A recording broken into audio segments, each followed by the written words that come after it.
70 और 80 की दहाइयों की जो फिल्में थीं उनमें कुछ डायलॉग ऐसे हुआ करते थे जो तकरीबन हर फिल्म में रिपीट होते थे।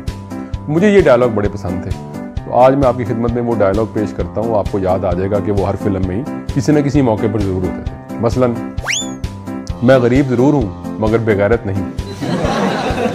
मैं देख सकती हूँ माँ, मैं देख सकती हूँ। अंधी लड़की का ऑपरेशन के बाद आंखों से पट्टी उतरते ही अपनी माँ को पहचान ली। डैडी, मुझे आपकी करोड़ों की दौलत नहीं चाहिए। फिल्मों में हीरो या हीरोइन रुपए पैसे की बिल्कुल परवाह नहीं करते। दौलत का लालच सिर्फ विलन को होता है। मेरी सारी दौलत ले लो डॉक्टर, मगर मेरी बेटी को ठीक कर दो। चुन चुन के मारूंगा एक एक को। तुम चारों तरफ से घिर चुके हो, अपने आप को पुलिस के हवाले कर दो। तुम यहां क्या कर रहे हो? अगर यही सवाल मैं तुमसे करूं तो?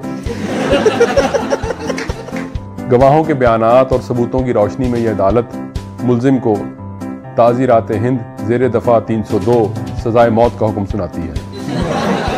सजा मुझे नहीं, इस मुआशरे को दीजिए जज साहब। मैंने आपका नमक खाया है सरकार।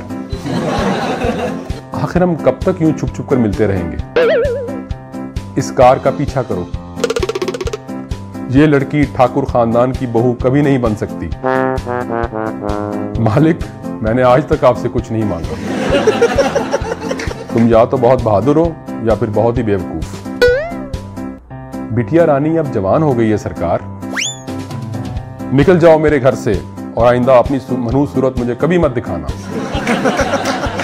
ये सब बातें अपनी जगह, मगर न जाने क्या बात है कि आज भी अगर उस जमाने की कोई फिल्म लगी हो तो उसे देखने को जी चाहता है। और इसकी वजह यह है कि वो फिल्म दरअसल आपको उस दौर में वापस ले जाती है जो आपकी जवानी का दौर था। और ये वही दौर था जब यूनिवर्सिटी में आपको पहली मोहब्बत हुई थी। और पहली मोहब्बत से मोहब्बत भला कैसे ख़त्म हो सकती है?